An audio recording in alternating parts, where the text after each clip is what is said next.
So now we've just extended the alteration and mineralization by 600 meters. And now they've extended another 600 or 800 meters further to the west. So the system is beginning to look extremely robust, very, very large. Whether those areas to the west will be mineralized as well, or with mineralized as well as what we're finding on the eastern edge of it or not, I don't know. But the fact is that we now have a target that is at least 1 kilometer long and at least 1 kilometer wide. Welcome, everybody. Thanks for tuning in, as always, to the Follow the Money show. Today, we're here to talk about Angkor Resources. And if you've followed our YouTube channel, we've already done a couple interviews on the company. We gave an overall view of the company in our first interview. And then in the last talk, if you caught it on YouTube, we were talking about the oil assets. But today we're actually here to talk about the company's gold and copper prospects in Cambodia. So joining me to talk about that today, returning to the show, our freshly inoculated CEO, Stephen Burega. How are you doing, Stephen? I'm great, John. Thanks for having us back. Yeah, it's good to see you again. And joining us for the first time, all the way from Cambodia. So for anyone watching, it's evening here for Stephen and I, but it's actually morning for in Cambodia for Dennis. So Dennis Ouellette, VP Exploration at Angkor Resources. So good morning, Dennis. Really nice to have you on the show. And how are you doing today? I'm doing good so far, but it's early. Yeah, it's early. You never know what can happen, right? So how are things going there for you? They're going quite well, actually. We've been fortunate because we're actually entering the wet season or the rainy season here in Cambodia. But so far, we're only getting rain at night, which means that our crews are still able to operate during the day. Oh, that's great. Okay. Well, Dennis, I think a good place to start, since you're new to the viewers, it's your first time on the show, I think a good place to start is just maybe give everyone a little bit of a background on yourself, some of your work experience, and how did you come to work for Angkor in Cambodia? Maybe share the story. Sure, yes. Yeah, I've been a geologist for more than 35 years. Most of my experience has been in Canada, and most has been in Western Canada and the Canadian Cordillera, working for various companies. I worked for Falconbridge, and there's a silver mining company in Yukon that used to exist called United Keno Hill Mines, which is where I cut my teeth in the industry, which was quite exciting. It was owned by Falconbridge. So yes, I have a lot of experience with precious metal vein exploration, but most recently probably would be more oriented towards intrusive hosted. So whether it's intrusive related gold or copper, moly, copper, gold, porphyries, precious metal veins associated with intrusions, that sort of thing. My international experience includes looking for Mississippi Valley type zinc in Guatemala. I spent about 5 years doing that, which is quite exciting. Which allowed me to think, or sort of broaden my thinking as to where it is that it would be possible to find employment in this day and age. And I was fortunate enough to have a friend speak with Mike Weeks and let me know that Mike was looking for an exploration manager for the Cambodian project. So I gave him a call one Sunday afternoon in January of 2017. And exactly 1 week later, I was on an airplane to Cambodia. Well, there you go. And it's been a fun ride ever since. It has been a very fun ride. It's very exciting, of course, to work overseas. And I especially like working in areas that have not had a lot of previous modern day exploration applied to it. Of course, that's why I love working up in the Yukon in northern British Columbia. And I'm, of course, seeing the same thing here. It's even a little bit more primitive here because there's no district mapping. There's been some mapping done by the French in the 50s and 60s and a little bit by the Russians in the early 70s, but that's all on a very large scale. So there hasn't been any detailed mapping of the country, and so it's always it always gives the exploration geologist a lot of leeway on applying ideas and theories and models for exploration. from what we see on the ground and what we see on the maps. It gives us a lot of leeway, and it makes it very exciting.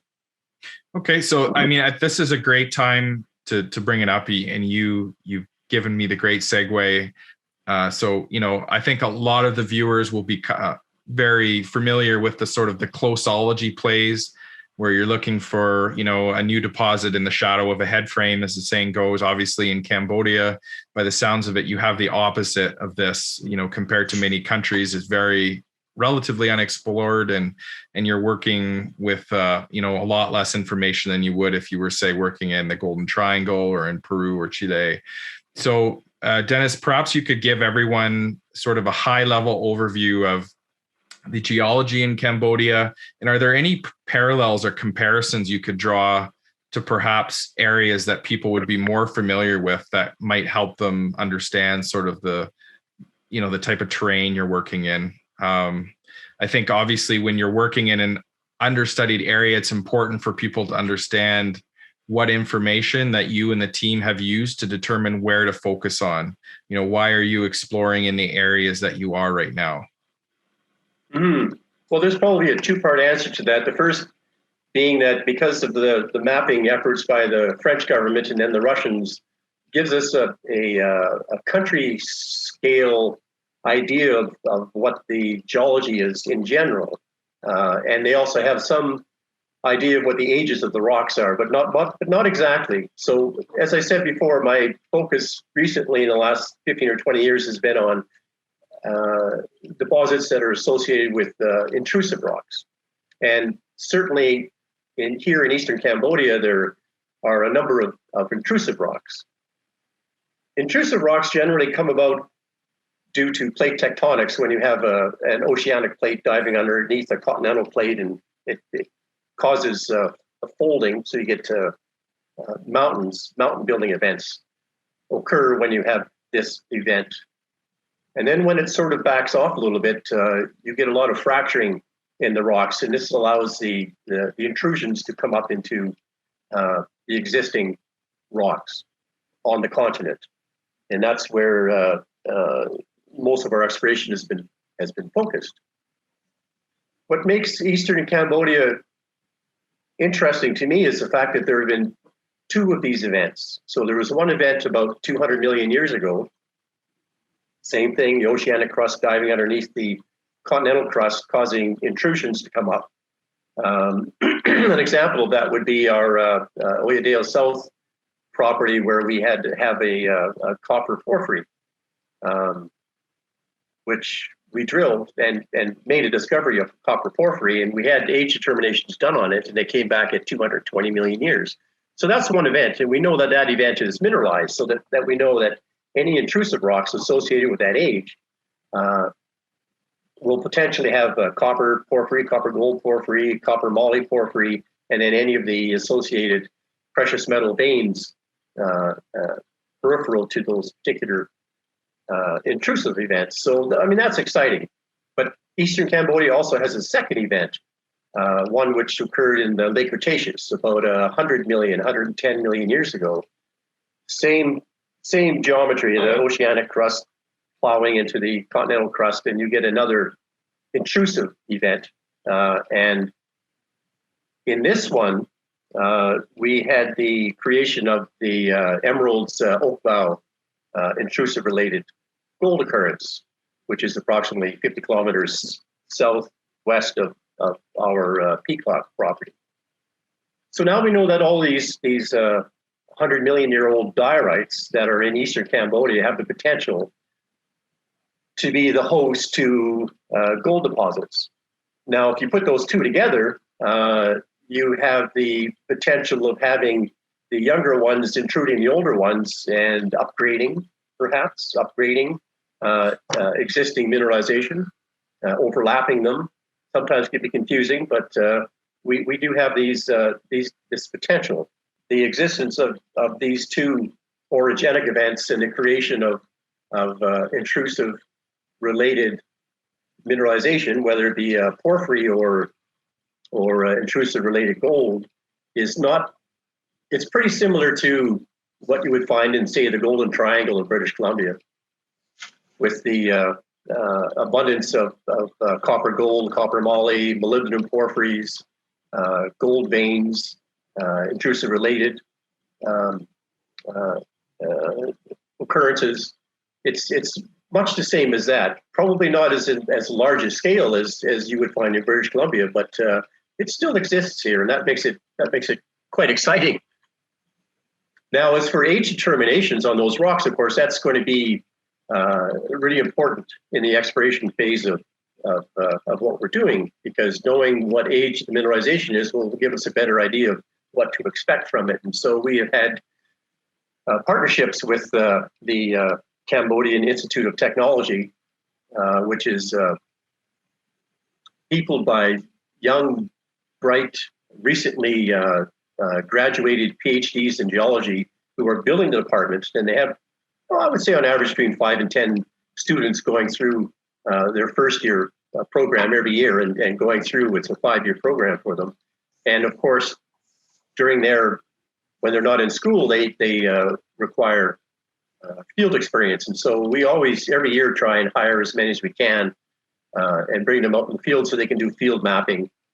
And also the professors, of course, want to build the department as well. And so they are constantly coming out, and one thing that they do for us is age determinations. And currently, ITC has rocks from our Canada Wall porphyry in the lab, and she will be doing age determination. So then we will know what age that one is. Is it the same as Halo at 220, or is it related to the Cretaceous? Right now, we really don't know. The other big help we have had is from the Canadian Museum of Nature, and Dr. Paula Polonen, who has been here studying the recent basalts here. They're very zircon saturated. They're very exciting basalts. And in exchange for giving her logistical support, room and board, she has also done some age determinations for us. And that's how we're getting a much, much better handle on the properties that we have is through cooperation and partnerships with educational institutions. Okay. And when it comes to focusing on the properties that you are, choosing to explore right now, the way that you were able to sort of zero in on those, because obviously, Cambodia it's not Canada, but it's still a decent sized country. Were you using the, like the locations of where the locals are doing artisanal mining to kind of, was that sort of a clue as to where to start, or how did you go about that process of deciding let's explore here versus there? Certainly, it was before my time. It was back when companies associated with or predecessors, I guess, of Angkor were operating here in 2006, 2007, 2008. Anywhere you go in the world, if there's gold to be found, the local people will be mining it. It's almost a universal, almost, not quite, but almost a universal. And Cambodia is no different. The people here have been panning gold from the surface and from the creeks, probably for well over 1,000 years. So, of course, if there is a gold deposit just below the surface, then there's going to be a great deal of surface disturbance with people panning for gold, predominantly during the rainy season when they're not busy planting or dealing with their crops. So yes, that's very much a method for determining where to look. And of course, another method is to just be, is it similar to, is it close to, does it have the same geology? And that's what Peacock is to Ouellette. Peacock doesn't have a great deal of artisanal miner workings on it, but it's in close proximity to Ouellette. It's the same geology. It's the same type of intrusion, intruding the same kind of rocks. So that makes that one a high priority, simply for that reason. The other ones, such as the where we're exploring now at Wild Boar and Canada Wall, it was definitely because of artisanal. there's a great deal of artisanal workings, especially around the Wild Boar, but also around Canada Wall. And in fact, they're still mining, mostly the locals now. In the probably 8-10 years ago, there was a lot of Vietnamese people that would come across the border, sneak across the border, and would illegally mine in these places. But the Cambodian government, at the request of the locals, chased them all out. So now it's just the locals themselves that are trying to make an extra few dollars during the rainy season when there's not much else to do. Okay. From an overall standpoint, and I know Stephen and I touched on this in our first interview, just in the overall investment climate, but if you could qualify from a higher level vantage point, the advantages versus disadvantages of mining in Cambodia and exploring for minerals in Cambodia versus, say, Canada or South America. Well, I suppose the largest benefit or potential benefit is discovery of a near-surface deposit of substantial size, whether it be gold or even the copper porphyry, because it hasn't been explored to the extent that other countries have been. So there is still the potential in Cambodia to discover a near-surface world-class gold deposit or a world-class copper porphyry deposit. I think our discovery of the halo copper porphyry is an excellent example of that. Simply explorationists doing exactly what they're supposed to do, taking rock samples, looking at the alteration in the rocks, and walking right into it, and recognizing it as being the alteration and mineralization associated with the copper porphyry. And then over the years, improving the geology and the geochemistry, defining the targets, and then hitting a copper porphyry deposit on the first drill hole. Now, unfortunately, it wasn't big enough, and it isn't carrying any precious metals to boost its market value. But the fact is that it was a brand new copper porphyry discovery in eastern Cambodia, which gives us a great deal of hope for the future. There's bound to be more of them out there. Copper porphyries occur in clusters, so there's bound to be more of them out there, and there's bound to be one that will be quite economic. Okay, I think that gives us a nice background on the country and sort of the history. So let's switch to what you're working on now, and I think the best place to start is probably Wild Boar. Given that that's been in the news, a few times recently. That's the one, for those that are watching, if you remember back to Stephen and I's first interview, the one where the company has discovered, I believe it's up to 70 grams per ton in float samples, if memory's serving me right. So you put out a number of news releases in March and April, sort of outlining your progress. So let's dive right into this. Dennis, how are things going so far? I guess, what have you found that's new in 2021? And what are your future plans based on, what you know so far and what will be done? Lots of questions there. Yeah, no, that's good. Wild Boar is turning out to be extremely exciting. It was first explored, I suppose, in 2013, 2014 with a bit of termite sampling and a bit of rock sampling. And the rock sampling was finding pieces of quartz float on surface, and they were bringing back 6, 8, 10, 12 grams. So it was pretty interesting. And once again, the artisanal pits, these are artisanal soil pits. So what they would do is they would dig about 1 meter by 1 meter and go down about 1/2 meter, and they would take all that material down to the river and they would pan it. And they were getting a little bit of gold out of it. So there was gold coming from somewhere in the area. But there was also a few trenches. As I mentioned before, there were some illegal actual miners who were going down about 10 meters and taking material out. And just as they were really getting into it, they had quite a number of workings there, like trenches 30, 40, 50 meters long and 10 to 20 meters deep, when the government came and kicked them out of the area. To protect the local villagers. So all of this work that had been done previously, these artisanal pits go for about 2 kilometers south to north from the river northward. And we had been working from where we had originally at the southern end had found these float samples of which you spoke, and gradually worked our way north. And what we have found is that about a kilometer north of the first discovery area, we were starting to pick up pieces of quartz float that were giving us 65, 70 grams per ton from these quartz floats. The whole area is in the river floodplain, so there isn't very much outcrop. The understanding of where these things were coming from was limited to knowing that because it's a river floodplain, we're talking very, very fine silts. There's not a lot of current there, so these rocks couldn't have come very far. They had to be local.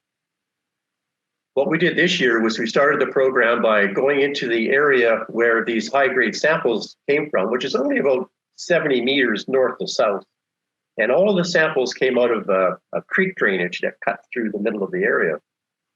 So what I had the crews do was dig pits on either side of the creek for 4 lines, about 10 to 15 pits on either side of the creek, across the creek, down into the saprolite. The saprolite is the weathered bedrock. And what they found was that they were discovering weathered vein at the bottoms of these pits, which is kind of interesting. I wasn't quite expecting to be able to make a discovery of veins that quickly, but we did, and there was quite a few of them. I can't remember what percentage, maybe 30% of the pits resulted in a vein. And these veins were very shallow dipping, like 20 degrees, which is fairly typical of an epithermal environment. We did soil sampling. We also collected samples to do panning, just simple pan concentrate, to see if there's gold in it. And a lot of them had gold in them. And we also took grab samples from the quartz vein material. Now remember, this is weathered, so it's just it's like in situ gravels. It's all clay altered. The rock is not competent. It's bedrock, but it's not competent any longer. So we took the samples from the veins, and we got up over, for one vein was over 7 grams. But more importantly, a lot of them had a little bit, 0.01, 0.08, 0.95, 0.04, that sort of thing, which tells us that these veins have gold in them and are likely the source of those float samples that we found. So in other words, this creek that cuts through where our pits are, in which we have discovered veins, has weathered out those veins and produced those high-grade quartz samples. So obviously, somewhere along those quartz veins, there's going to be these little high-grade patches, which is also very typical of epithermal systems. As I said before, what surprised me was a number of them. And then we stepped about 100 meters, 150 meters south and did 2 more lines, about 15 pits each. These pits are 10 meters apart, and the lines are 20. We had 4 pits, so 40 meters. Each one of them had a vein in it.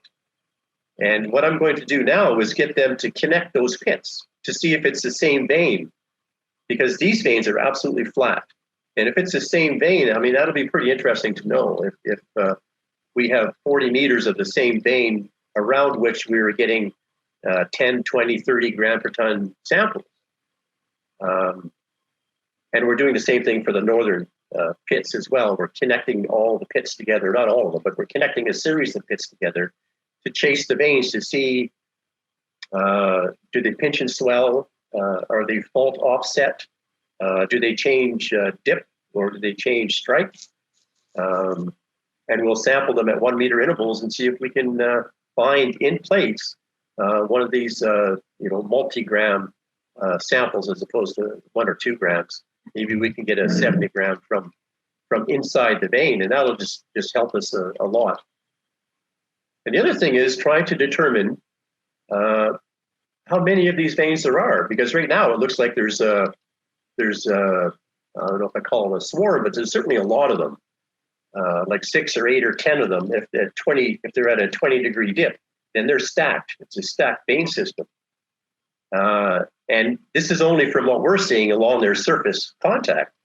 So what's below and what's between each of those pits? That's what's going to be very exciting. The other thing that is occurring is that as the geologists are mapping, they're going further afield and they're finding the same kind of alteration. The first, a few weeks ago, was about 600 meters to the west. They found vein material and alteration that looked very similar to what we're working on. And we sent that off for analysis, and it came back a little over 2 grams. And another one came back 0.9, and the third, I think, was 0.4 grams. So now we've just extended the alteration and mineralization by 600 meters.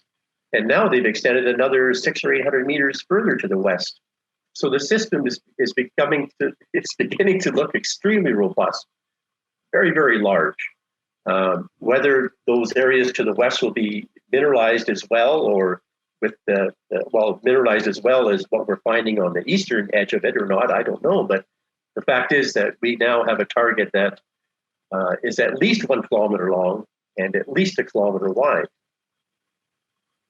I think in the news release, it mentioned 2 kilometers north-south by 1 kilometer east to west. What that's changed from where? Sorry, where did you start from, Dennis? Like, how big did it start, and now it's grown to 2 by 1?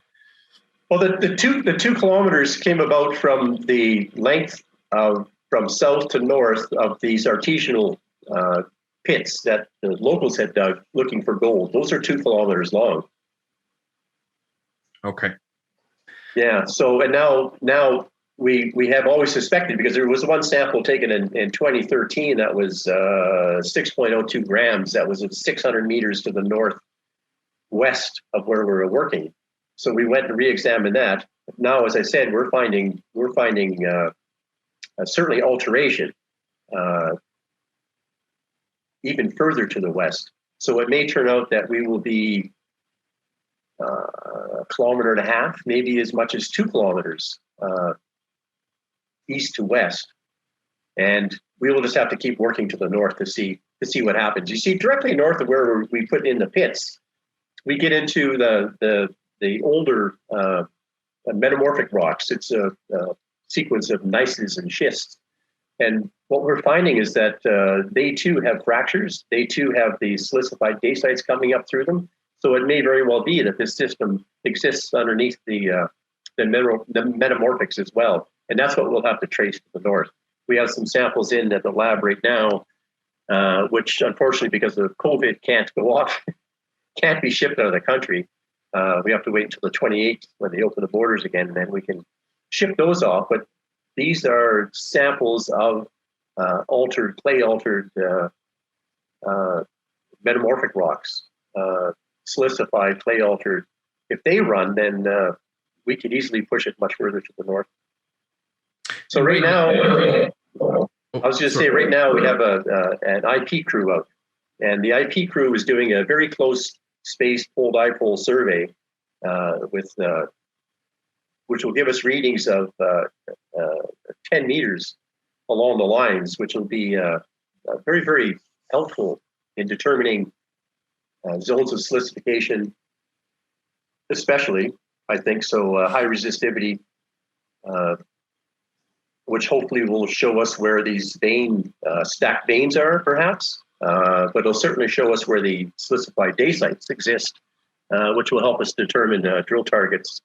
And then we're also going to do, just because, we're also going to do 3 lines of much wider space to get a much, much deeper reading to see if this is an epithermal system that's sitting over top of a copper porphyry system or not. So we're pretty excited about the whole thing, I'll tell you. So what's the timeline on the IP being completed and having that information back and analyzed where you could, use that info to start drilling? Yeah, right. It's going slow. It's going slow. So we're probably going to be finished the all of the IP by the second week in May, hopefully. And the geophysicists out there is sending the data to their head office in Bangkok, and hopefully they're working on processing it so that soon after they're finished, we'll at least have the preliminary pseudo sections, and we can start doing the interpretation. By then, certainly we'll have finished all of the trenching and all the mapping. We have a crew out doing termite sampling to the west to connect the western alteration to the eastern mineralization. So I'm hoping that everything, all of this material will be collected by the end of the first week of May, and then the IP survey finished by the second week in May, and then by the third week in May, we'll have a pretty good idea of what we'll have for drill targets. And does this allow you enough time to still get some drilling in before the rainy season, or would it be potentially drilling this in the fall, kind of when the rainy season subsided? That's really going to be up to the weather. I think if this year is going to be anything like last year I remember last year was wishing we had more money because it rained at night the same as it's doing now, and the days were pretty nice. So as long as it stays the way it is now, I think we'll be okay. We should be able to continue. We should be able to drill into June.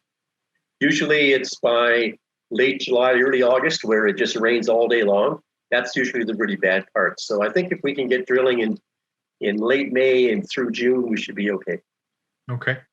And it's your belief, Dennis, I believe, that the epithermal system at Wild Boar has not been eroded. The bulk of it remains intact below the surface, correct? That's my theory, because we have these flat-lying veins, flat to the maximum of 20 degrees at the top. They're hosted by granodiorite, by the way, into which has been intruded these dacites. And it just seems to me, from a model perspective, that when you have the existence of extremely flat-lying veins, it usually means that you're at the very top of the system. Usually. Okay. Now, whether that's why this IP is going to be so important. If it shows us a sort of a resistivity anomaly dipping to the west, say, underneath of where we have our vein sequence, then that would suggest that this dipping resistivity anomaly is in fact the main structure of the epithermal system, and that these veins are a stockwork up near the top of the system. That's sort of the model I'm working on. Okay. So the IP will help kind of confirm that thesis, yay or nay? Yes. Yeah, okay. It should. I know you mentioned in the news releases, you talk about angular free gold. Maybe for the non-geologists that are watching, can you explain why that's significant and what information that gives you? Oh, absolutely. It indicates, well, the most important thing it indicates is that it has not moved. It has not been transported. Gold, placer gold, free gold, deforms from angular to subangular to flattened and pounded over a very short distance, as little as 50 meters for small grains, will be smeared and flattened out. So to have a piece of crystalline gold that's panned right out of the weathered bedrock means that it came from there. It came from right there. It didn't come from somewhere else. It wasn't transported. That's usually the most important lesson that we can get from finding crystalline gold in our pans. And it's all been like that. It's all been hackily and definitely not transported. Okay, interesting. Stephen, just quickly switch to you for a second. The expenses for the planned drill program at Wild Boar, is that covered currently by the current funds in the Treasury? That's all funded? We're good. We are good to go, and we're looking forward to moving the programs forward. Okay. So Dennis, let's switch to Canada Wall then, and correct me if I'm wrong, but I believe your theory is that Canada Wall, Wild Boar are all sort of part of the same intrusion complex. Canada Wall, I believe, is sort of around the center. and Wild Boar is potentially sort of an eastern offshoot, and you can correct me if I'm wrong here. So you are looking for porphyry mineralization there, or are you also looking to find more epithermal style, or both? There could be both. Usually the rule of thumb for exploration geologists is that if there's gold with the porphyry, then there's probably not sufficient gold with the epithermal veins around it, and vice versa. Which one we have exactly at Canada Wall is yet to be determined. The interesting thing about Canada Wall, or this whole thing, is if we back up and look from higher up down onto this whole area, the Saison, the River Saison, cuts between where Canada Wall porphyry is and where Wild Boar is, and it's about 3.2 kilometers apart. The Canada Wall system and the Wild Boar system are both within a much larger, older, intrusive complex, just called the granodiorite. So that granodiorite is most likely in place in that area because of these forces, these orogenic events that we talked about before, where you get a large region of extension where the rocks are pulled apart. When the rocks are pulled apart, you can have a lot of intrusions coming up into it. And that's a good environment for copper porphyry deposits. Generally speaking, a low sulfidation type epithermal deposit will be off to one side of the main copper porphyry occurrence. In this case, as I said, Wild Boar is about 3.2 kilometers to the east of the center of the Canada Wall copper moly porphyry system, which seems about right. And if you look at that whole granodiorite thing and imagine that as being the remnants of a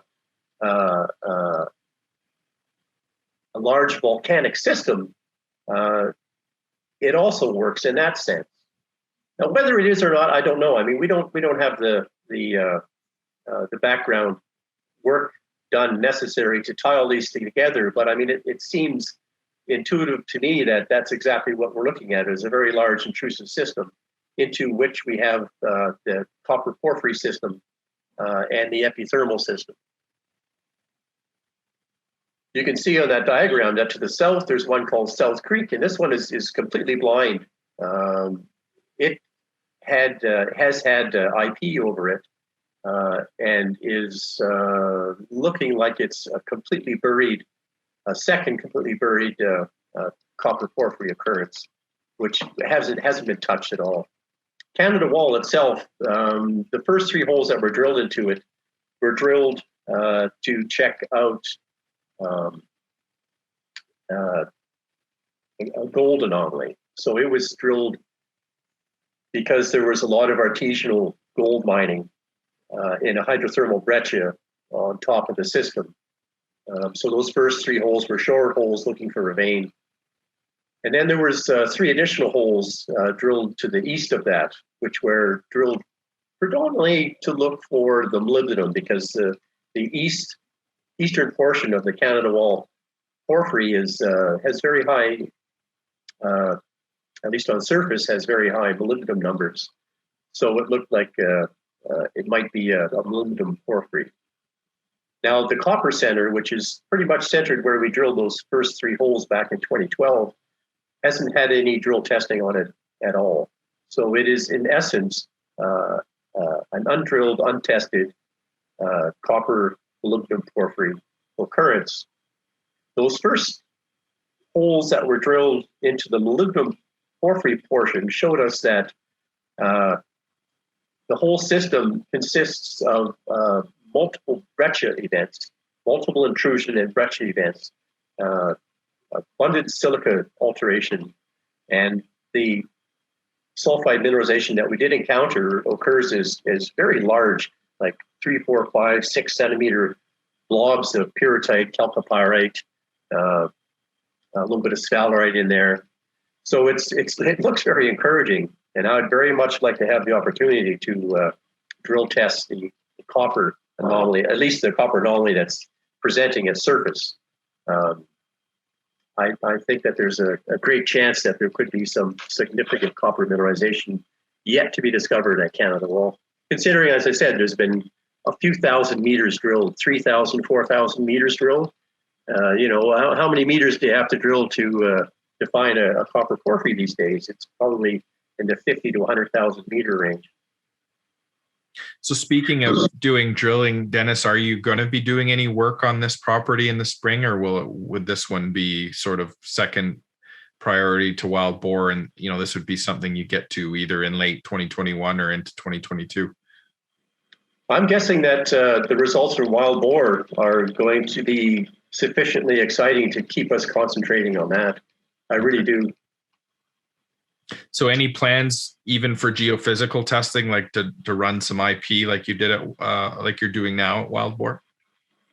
That would be nice. It really would be. And what I'm thinking is that because of, not to take advantage of our contractors, but because of COVID, it may be that our geophysical IP contractors who are from Thailand may not be able to leave this province for some time. And so I'm going to suggest to their boss that maybe we could feed them and house them, and all they'd have to do in exchange is do some IP over Canada Wall. There you go. Is there, just talking from a scale potential, is there potential district scale opportunity here with respect to this intrusion that seems to, potentially have formed both Canada Wall and Wild Boar? Yes. Well, I think, as I said, with the South Creek, there could be two porphyry centers on this particular one, but more it's looking at other areas, especially to the east, at our Ouellette North. Because at Ouellette North, we have some copper anomalies that are like straight east of Canada Wall. And in that area, the mapping at the surface has been mapped predominantly as recent basalts. And the problem with recent basalts is that they cover everything else up and you can't see what's underneath them. But we sent a crew out there 2 years ago because there was copper anomalies there. We wanted to know how do you keep copper anomalies from recent basalts. And as it turns out, the recent basalts are plateaued on surface, but every single river valley or creek valley, every cut cuts right through the basalt. So the basalts are only a few meters thick. And underneath we have diorites, granodiorites. We have all the same rocks that would be potential hosts to porphyry copper deposits. So it's going to take some work to get that done, but there's no reason why we can't take what we learned from Canada Wall, Wild Boar, and then apply it to other areas that have similar geology, even ones that may be partially hidden by recent basalt. Okay. So why don't we pivot maybe to the third property of interest, and that would be your Peacock target on the Koan Nheak project. And as you've mentioned, this is a project that bears some similarity to the nearby Emerald Resources Oakville mine, which Stephen mentioned earlier. They'll be pouring their first gold Q2 of this year. So you did do some work here, I believe, starting in December 2020. Can you give us an update on how things went with that and what you have in line for future plans on this one, on Peacock? Right. Yeah. As you said, Peacock is surprisingly similar to Oakville in some ways. In other ways, not so similar. For instance, it didn't have the same amount of artisanal workings on it. And secondly, the IP that was done on it didn't have the same signature as that at Oakville. But I mean, in deposit models, there's always going to be variations. There's similarities, but there's always variations that are going to throw you off. So when it was optioned to Emerald Resources, they focused in on the places where we had found the best surface gold float samples, as we seem to be very good at doing. And they did a lot of soil sampling and developed the soil samples that you can see, and then went in and with the percussion drill and drilled the what they considered to be the best of the targets, which I thought was interesting because, in fact, those best of those targets are not geochemically particularly similar to what they were finding at Oak Bow. At Oak Bow, their targets were east-northeast striking, not north-south. They were pretty darn strong in arsenic, and these ones are not particularly strong in arsenic. And they had, like I said, a great deal of artisanal work on them, and these certainly do not.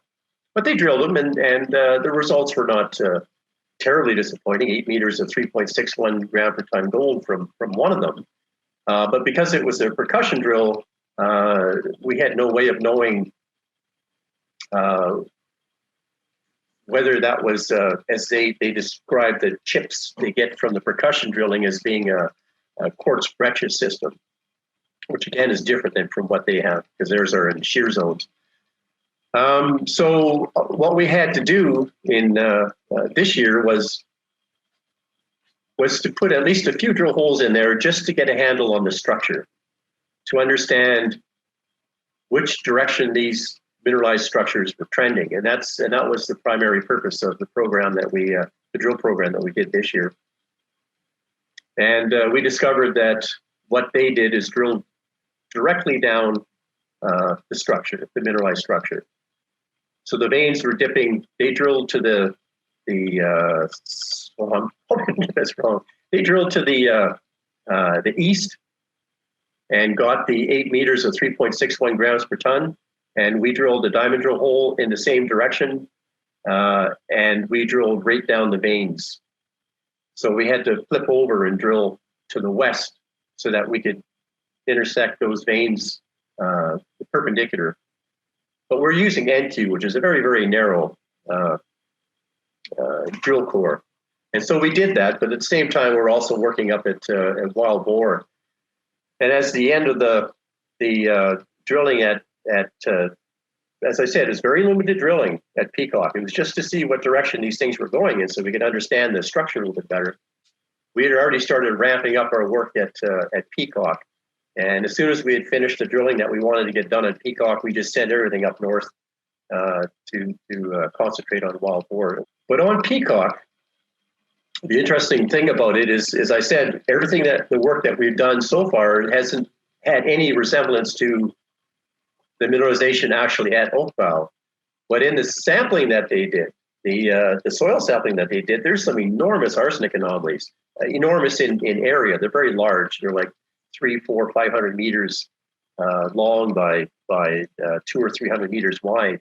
And they exist to the southwest of the anomaly that's on the map there.